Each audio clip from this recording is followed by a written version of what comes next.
The online transmission always takes a little. Now we are on. Okay, Perfect. perfect.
Merlin, you are on mute. Sorry. Thank you. Perfect. Thank you. Now the floor is yours. Go ahead. Yes. Welcome. I'll share my screen. Mm.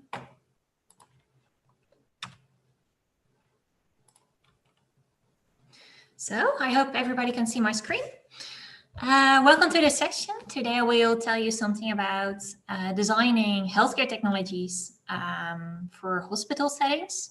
And I guess the presentation will take about 40 to 45 minutes. So if you have any questions, you can add them in the Q&A or ask them after the presentation. My name is Marlijn Smit. I'm an industrial designer with my background, and I studied as well philosophy of technology.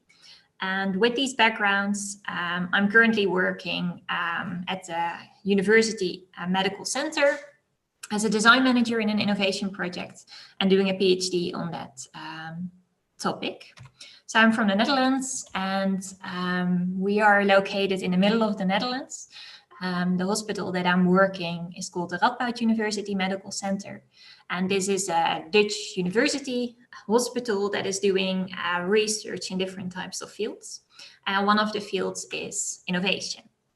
And within that innovation field, we are a project group called R4U. And this project group is an innovation research group with different companies from the Netherlands and also abroad that are developing different technologies. And as a hospital, we are testing these technologies to understand what these technologies are doing to the health and to the well-being of patients. And based on that, we are providing design recommendations to these companies to redesign what they are making. I called the presentation Designing the Future of Health, but then the main question, of course, arises is why do we need to design this future? There are a few things going on today which require us to rethink the way that we are traditionally providing care. So the first thing that is going on is that our society is aging. Our society is aging, so 1 in 3 people will be age 60 or above within 10 years. So you can imagine that all these elderly people, they need care, but we have only a few people to take care of all those care needs that we have. And especially in Spain, actually, it's quite a problem because it's expected that within 30 years, of all the 100 working people, almost 80 people will be age 65 or above, So you can imagine that there is a huge need for care and not enough healthcare workers. And another thing that is going on is the opioid crisis. So in the 1990s in the United States, they studied the effects of opioids on the health of people. And pharmaceutical companies then concluded, well, you can just prescribe opioids because they are not addictive and they do not have any side effects. So from then on, pharmaceutical companies and doctors and hospitals, they just started to prescribe these medicines. And today this is a big problem because almost 130 people die every day of taking an overdose in the United States. And 10% of all the people that is taking drugs is addicted to it. So healthcare is more and more trying to find ways to get rid of these opioids and try to find alternative ways for pain reduction and pain distraction. And finally, there's also the fact that we are trying to find a new way of defining what is healthy.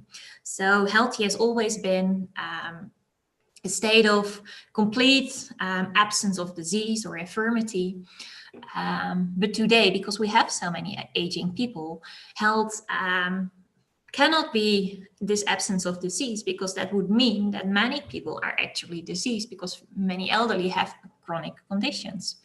So there's a call to redefine what is healthy, not being the absence of disease, but being able to live your life and being able to have a happy life instead, even though you have this disease. And with this redefinition of health, there's also a call for more preventative healthcare. So not only focusing on treating when somebody is diseased, but also focusing on preventing that this disease or this chronic condition will eventually occur. So this is also a very important thing going on in healthcare. And these three areas, so aging people, the need to get rid of these opioids, and the need to redefine health is leading to why we are using more and more digital healthcare. And digital healthcare is the use of digital technologies in health provision. And it is expected that in the near future, the role of technology will be growing and growing. So for example, to make sure that all these elderly people can have an aid in a technology that allows them to live longer at home independently, or have different technologies such as, for example, virtual reality to distract people from the pain that they have so that they don't have to take their drugs. And having different e-health applications, for example, to make this shift towards more preventative healthcare. So digital health is a very important topic in the near future. And with that thought, it shows that we need to design these technologies in a conscious way, because they will be present soon everywhere. So before I explain you, well, actually, this is the whole topic of today. How should we design these digital technologies? But before I come to that, I want to ask you a question. And the question is about this device, a smartwatch. And I would like you to imagine for yourself, do you have a smartwatch? And if it is a yes, why do you have that? Is that because you like the design? Is it because you want to know how healthy you are? Maybe you want to improve your health. Just consider this, or also think why you don't have this device. Don't you want to see how healthy you are? Are you not interested in it? So consider it and keep that in mind when I continue to the next slide. And the next slide is about this device. This is a device that we are using in our hospital, currently in 2 wards.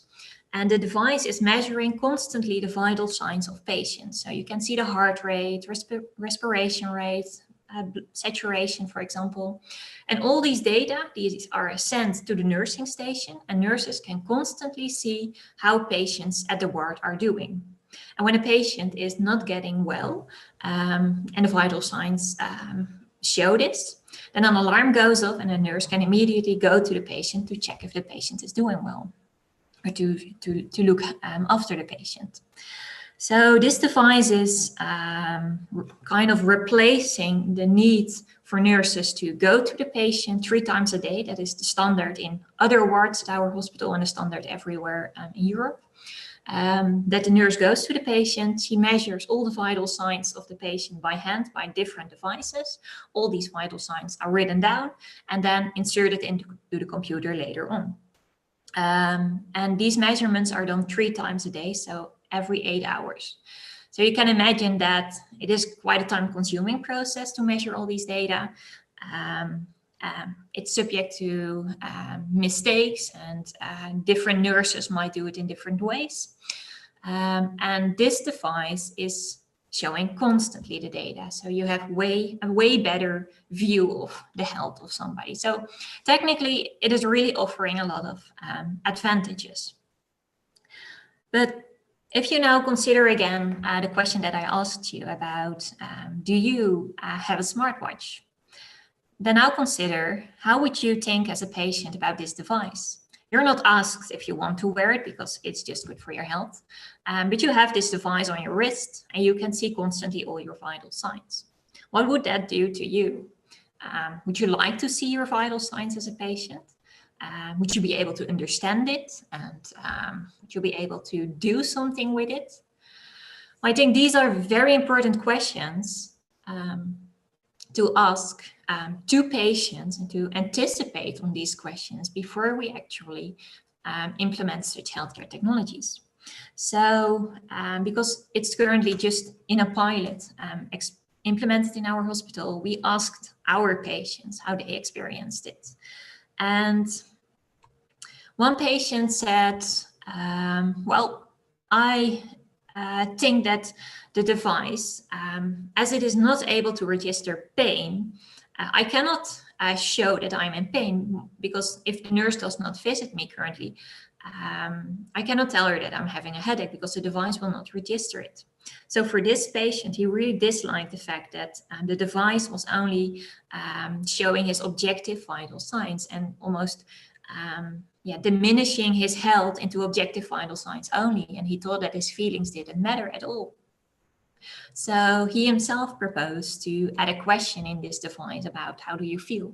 So that, for example, when you say I'm not feeling well, the nurse can also come by to the patient to better to check on the patient and to ask what he or she can do to improve his feelings. Another respondent said, well, I like actually to see all my vital signs, but my wife, she would overreact. She would definitely panic. So he said, well, for my wife, it's way better just to turn off the screen. But it's also possible, of course, to translate all the data into motivational messages, for example, about we saw that you haven't been moving all day, trying to make a short walk at the hallway in the ward. So these are just simple ideas. And I don't say that this is the solution to designing such a device, but I only want to show that it is very important to consider how these technologies are affecting the experience of people. So even though it might be able to reduce the workload and might give way more insight into the health of a patient, also the way that it is affecting the nurses and the patients should be considered. So traditionally, hospitals are quite traditional environments.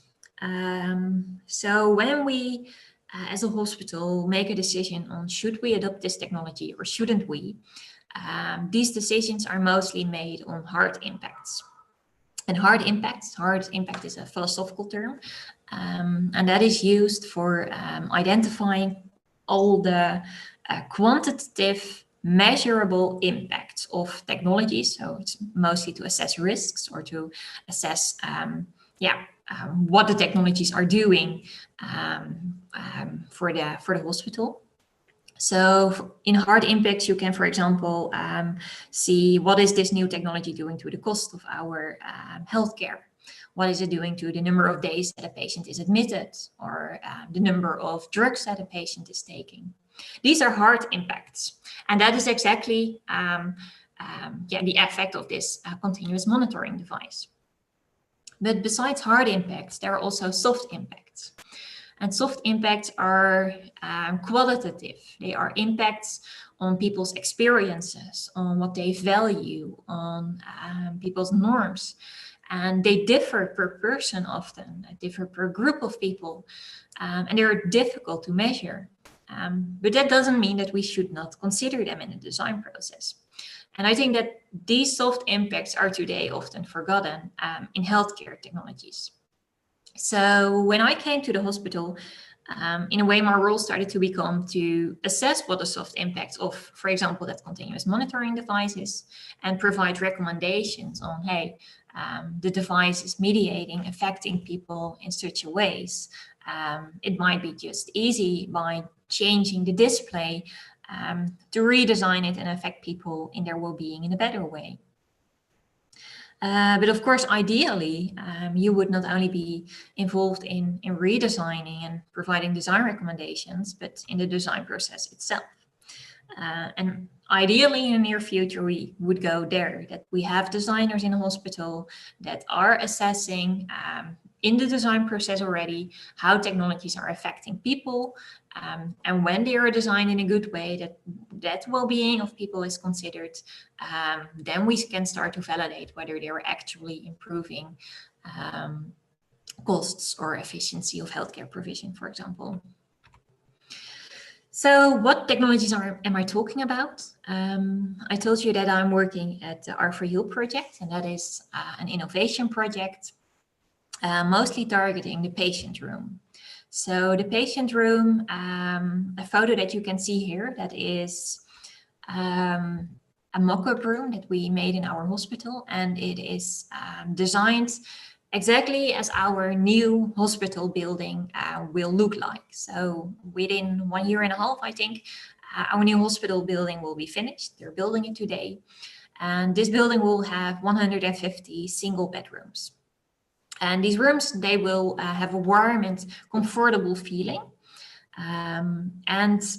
We are studying as well now how we can involve and incorporate digital technologies in those rooms to better take care of needs of patients. So, for example, at the ceiling, you can see this sensor. And that is a sensor developed by the company UVA. I hope you can see the video. The company UVA is a company in San Francisco, and they are making artificial intelligence-based software to monitor patients in the patient room and to monitor the patient room itself. So you just saw a video where a patient, a colleague of mine, he is getting up from bed, and the sensor detects that he's getting up from bed and turns on the light.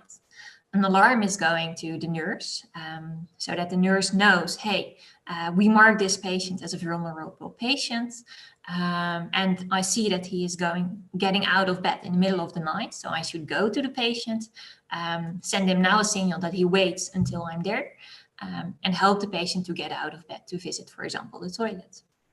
And this is a very important thing because especially at the neurology ward where we are wanting to test this technology, there are many patients falling in the night because it's dark, they cannot see the floor, and these fall incidents, they are leading to way more worse effects than often the reasons why people were admitted to the wards. So we're testing if this technology allows us to reduce the number of falls, and thereby improve the health of people. Besides measuring or detecting and preventing falls, the technology can also measure mobility of a patient, measure if there are people in the patient room, and thereby improve the logistics, for example, of the patient room. So what you see here is a video of how the sensor is actually detecting things in the room. So we had a long discussion and design changes to make sure, because this is a company from the United States. They met GDPR guidelines for privacy in the United States, but those are way different than the guidelines we have in Europe. So we had to, to consider a lot of things to make sure that we would protect the privacy of our patients in our hospital and also the privacy of the nurses, because for nurses, it's actually often even more important that their privacy is protected than patients feel about their privacy. So the sensor is only detecting the joints of the body, and by that it is able to detect what a patient or a person is doing, and thereby sending signals and data to the nursing staff to consider what nurses should or should not do. And this is, for example, part of the dashboard where you can see what a patient has been doing, that you can see over the days how much he walked or how much he mobilized, and in that way improve the mobility and thereby the health and the speed of recovery of the patient.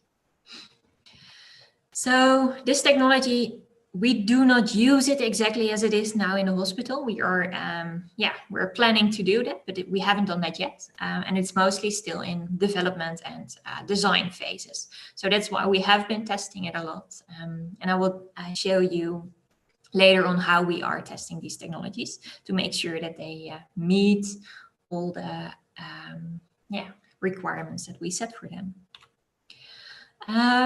Furthermore, we are testing if we can bring distractive videos and games to the patient room. So you see the large video wall here, and there's another video. You can I don't know how to call it in English, but you can start the videos on the video screen by a tablet. So we have a lot of different categories: nature videos, videos of cities around the world, etc. And another channel for music and different sounds that you can see right now. So we are studying if these nature videos can help people to feel more relaxed in their healing environment and allow them to experience less stress, and the fewer stress they have, the faster we know that patients recover. The same are we doing for gaming. So you have, again, the same screens, and we have a set of games for on these screens or for using them on the tablets. And these are especially designed for elderly people, because that's, in the end, the largest population that we have in the hospital. And these are just simple games, but they help people to just distract themselves from the time in the hospital and to feel and to have something to do. So this is a question about how do you feel. So we are also testing these games and trying to understand if patients like to use these games or not. And another field of research that we are putting a lot of time in is virtual reality. So you see here a photo of a patient that is using a virtual reality headset while he is in hospital. So we have 3 studies on VR. And in these studies, we are, on the one hand, trying to understand how do patients experience these devices? How should we design them so that they better meet the values and the needs of patients? And we provide these as design recommendations to the companies that made the technologies. And on the other hand, we are trying to gather quantitative data about does it reduce the number of medication intake? Does it improve people's quantitative aspects, for example, pain scores or etc. And this first study that we're doing is in patients in hospitals that just had surgery, are recovering from surgery. Many of these patients are often in pain because of the wounds they still have.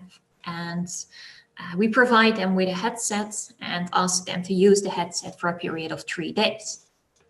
And then we interview them, ask them to fill in some questions, and they keep their medication intake is collected and their pain scores are collected.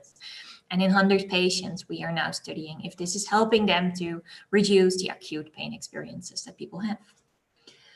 And so far, it seems that it's really able to to distract people a while from their situation in the hospital, and to provide people in a way an escape out of it.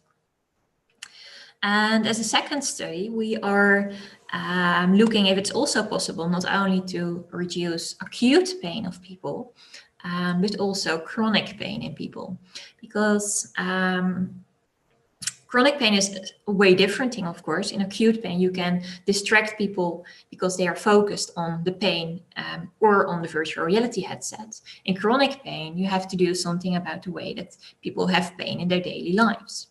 So this is a video. It's unfortunately in Dutch, but it's a video made by a company, and the company is called Redefining. It's a Dutch company, and they have designed a virtual reality journey where you travel through your own body, and you're in a spaceship, and you travel through your spine, through your nerves, through your brain. And in the journey, you are doing different types of games where you have to remember things, to shoot away pain experiences, and you mostly learn about what pain is. So here it says pain reduction designed for you. And this application is designed by with psychological theories embedded in this serious game. So you get, in a way, by doing this game, psychological therapy, and learn to deal with the pain in your daily life. So in this study, we give people a headset at home, ask them to use the headset for 4 weeks, and study if people are, after 4 weeks, better able to deal with their pain. So the study is still going on. So we hope to publish the results in a few months. And this is the final study. It's a study that we just started this summer, when we had, of course, many COVID patients that had recovering needs. And we saw that there were not enough physiotherapists to take care of all the recovering needs of people that had COVID-19. So together with a set of physiotherapists, we started this study where we provided patients with a virtual reality headset.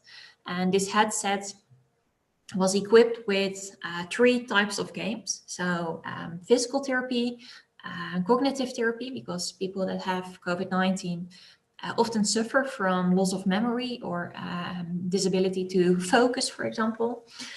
So therefore, we added this cognitive therapy and relaxation games. So mindfulness, mindfulness or relaxation videos, for example.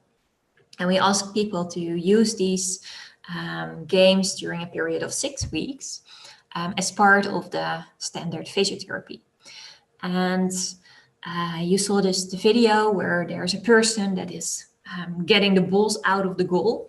And that is one of the games that we provide them as physical therapy, or so to mobilize more. And what we see so far is that people are really, really motivated to do these games because they're just fun, they're competitive, and they're way more interesting to do than just doing your physical exercises that you got from the physiotherapist on a piece of paper. So it is not really rocket science, but it's quite clear that just because it's so much more fun, that you motivate people way more to mobilize and allow people to go to make that step where they are afraid to move, afraid to mobilize, into a game where they just forget that they were afraid, which makes it easier for people to mobilize. So here again, here's a person who had COVID-19, and he's practicing at the physiotherapist practice.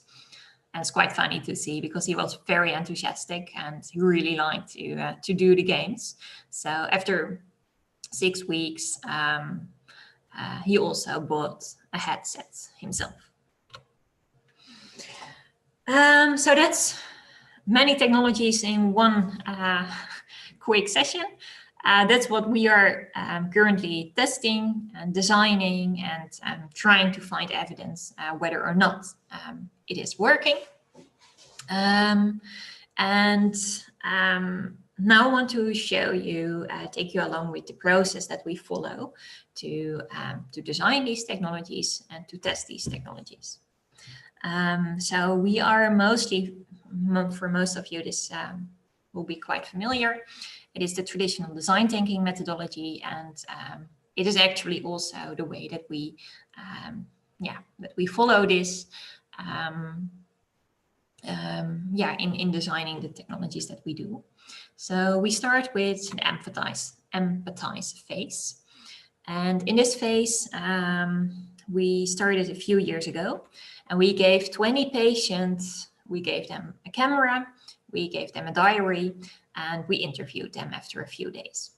And in the diary, we asked patients to describe everything they experienced, what they liked, what they disliked, about the room, about the interaction with the nurses, about other patients. And we also asked them to make photos. And after their period, we also interviewed them about the experiences. And we also did that in healthy people. So we admitted healthy people for 24 hours to our hospital, simulated care. So we gave them a fake infusion pump. We came by as researchers, dressed in nursing clothes, etc., just to give them the experience that they were diseased. But they weren't, of course, and also asked them about how they felt to be in the hospital. And that really gave us a lot of insights about what is going well and what is not going well today. So, for example, these are photos that were made by 2 patients. The first, I don't know if you can see this. The first patient says, well, I really like my view because I can see trees, it's calming. And the other patients, I can guess that you can imagine, said, well, I don't like my view. I can see into the patient room of other patients, and that makes me feel guilty. And because of the window blindings, it almost feels like I'm in a prison. So these are quite simple things, of course, but they really affected how these patients felt. These are other photos with comments of patients where they said, I don't have enough space to store my presents. It's a chaos. There are so many cables around. I feel restless because of seeing all those infusion pumps and medical devices. And it's very clinical and feels cold. So with all these insights, we brought them all together and defined what really matters to patients in our hospitals. And with that problem statement, we always think about that when we are designing the different technologies that we do. So we found a set of 7 values, and we constantly study, are the technologies that we are designing meeting the values of the patients that we want to help. The first value is, of course, health. And we focus on improving by technologies, health based on stress, stress reduction, pain reduction, mobilization improvement, and sleep improvement. And these 4 are exactly used because they really define how fast the patient is recovering and how fast he can go home. But we also look into what does our design do to the autonomy of a patient? Is a patient able to do, does he feel like he can do things autonomous? Does he understand what is going on? So, for example, in the traditional patient rooms, patients are not able to charge their mobile phones from out of bed because they cannot reach electricity plugs. So they have to ask a nurse for help when they want to get to their phone. Right? You can imagine that feels very... it feels very bad for people because they just can do these simple things themselves. So being independent is a very important value that we found. It's also very important that people feel safe. That, for example, this continuous monitoring contributes to feelings of safety of people and that they feel they are being monitored and looked after. And that not without intruding the privacy of people. So we want to take care constantly that no data is being leaked out, that people feel in a private space, they don't feel watched. So we consider their privacy constantly. And then we have the values of comfort. So we look into, does the room provide enough spatial comfort? Does it feel like home? Does it not feel clinical? And so, for example, for that, we have that video wall. We also look into sensory comfort. So don't people hear weird sounds, hear infusion pumps of other patients, or sounds of all the conversations going on in the hallway? Is the light well designed in the rooms? And finally, the social comfort. So how is the interaction between the patient and the nurse, and the patient and his visitors? And how is the technology mediating this social comfort?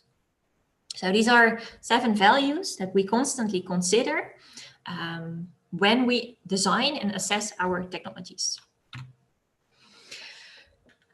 So having defined that, we continued to the ideate phase and involved in our project different companies that are developing the technologies, because we don't have the facilities in our hospital, and these companies definitely have. And they are developing the technologies and prototyping technologies in their office and bringing them to our hospital. So you can see here 2 photos of a patient room that is being rebuilt with all the different technologies. So it's still a chaos here, but it shows the work in progress here. And then when we have technologies of which we think, well, now we have something, we continue with testing, because in the end, the testing is the most important to make sure that hospital will use it. So we have different phases in testing. We start with an anticipate phase. So you see here in my arm, I'm wearing a smartwatch and I'm connected to a device that is giving me electricity shocks. It sounds worse than it was, but it hurt a bit. And the idea was, is this sensor able to detect that I'm in pain?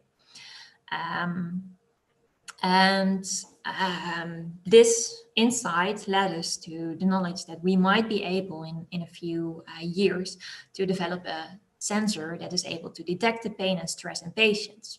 And that, of course, allows us, when we know that somebody is in pain, to show, hey, a nurse should go to this patient, or this patient needs special attention, for example. So this anticipate test phase is the first step to testing what we are doing and thinking. And we don't need to involve nurses or patients. We just do it ourselves as a first step to not disturb the people that are already busy or busy with recovering. Then in the second phase, when we think, okay, now we have something that is working, that might be interesting, and we want feedback, we demonstrate it. So like I said, we have 2 mock-up rooms, actually. One mock-up room that is not used by patients, that is the one that you saw in the photo, and a second room that is at the neurology ward, and that is being used by patients. And in these 2 rooms, we have installed the different technologies that we are working on, and we often just open the doors of these rooms and ask anybody in the hospital that is interested to come by and to look at the technologies that we are designing, to provide us with feedback, and to think with us about important design choices. And this phase really helps us to get the nurses involved in the process, because it's quite difficult to involve the nurses, because they're really, really busy every day, and they don't have really time to think about it. But just being able to go into the room in the break and going out and just seeing everything really helps us to involve many nurses easily. And also we ask healthy volunteers to experience our technologies.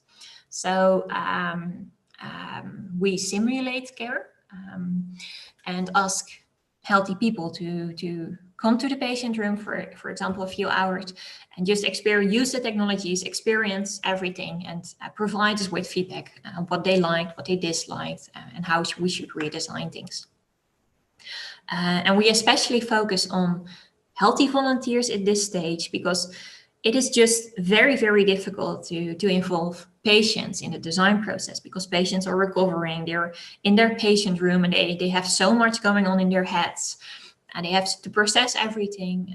And then we come also to ask them about an opinion about a design that might be there in the near future. Well, most patients are just not interested in that. So when we can continue our research without putting a burden on patients, we do that. And only in the final phase, when we think, okay, now we have something that works really well, that is designed in a good way, that is meeting important values of people, only then we bring it to patients and ask patients to test it. And that is what we call the validate phase. And in this validate phase, we ask patients to use it, ask nurses to interact with the technology, and measure soft impacts. Like I told you, what is the technology doing for people's values? What is the technology?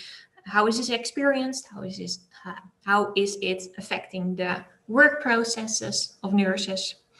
And hard impacts. For example, what does it do to the number of admitted days, the medication intake, etc. And in that way, we really are able to provide feedback on, okay, we think we have designed something that is properly working and good experienced. And as a final step, we added a personalized phase. And this phase is quite important because we noticed that every patient is different. So where one patient just really likes to use, for example, a virtual reality headset, the other patients that, well, I feel doesn't feel safe to wear it because I don't hear the things that are going on and I don't like to be distracted so much from my real environment.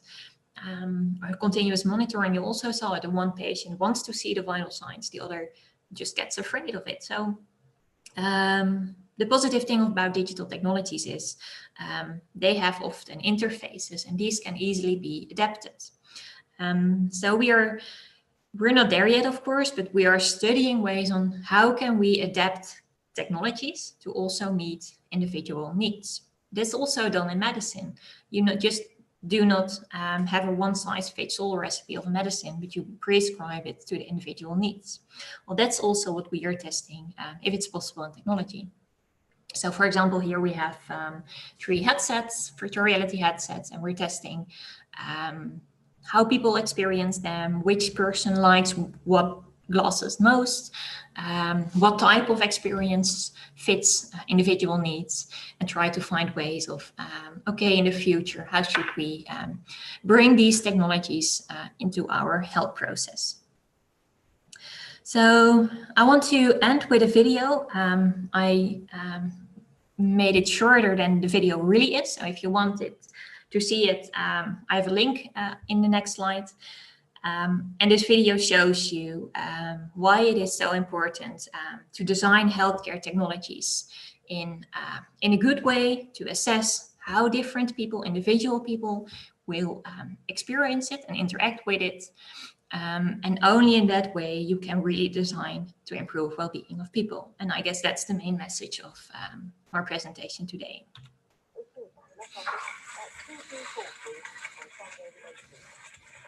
They have ordered the jails in all areas except for Suffolk. General synopsis at 1800, Typeform 960, British Lady from Philip. No, 250 miles northeast of the Pharaoh, 9500 by 1800 Sunday.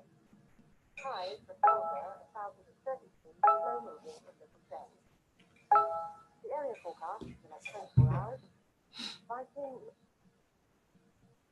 West 5 or 6, wintry showers, good, occasion 4. North of Sierra and south of Sierra, east 40s, variable 4 becoming southeasterly 5 or 6, west 40s, chromaty 4, 5, west dogger. The GLT. Cow in Sierra Shannon moving further eastward to 30. Sorry, that should be low in Sierra Shannon. And now the area report. Viking, north of Sierra, south of Sierra, rain and time, good. Westerly becoming cyclonic, good. Humber, Thames, Bedford, Leyland Down, Dover Seoul, 8 rain time, good. Why? Well, it's a video made by a design company and it's way longer than this, but I just wanted to show you this short part because it's really funny and it really shows that we can design any technology actually today, but the main question is, should we design it also? So that's my presentation so far. So I end screen sharing. Yes. And if anybody has questions, then feel free to ask them.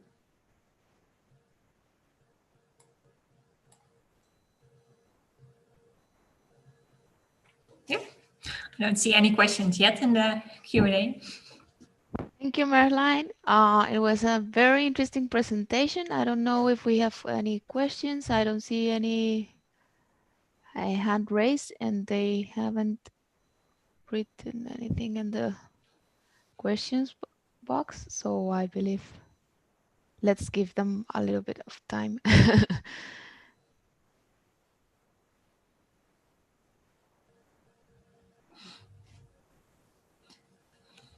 Well, I think we're done. Thank you very much for joining us, for sharing this interesting information, and let's hope all this research you are doing end up in a very good solution, because those rooms look amazing, and I really believe they are going to help us with the Yes. recovering of the patients. Yes, thank you. Thank you very much, and thank you everyone for joining us. Remember, you can follow the video at the BTS YouTube channel, and you can share the links with the ones that you believe they will enjoy this session. Yes. Thank you. Bye-bye. Bye.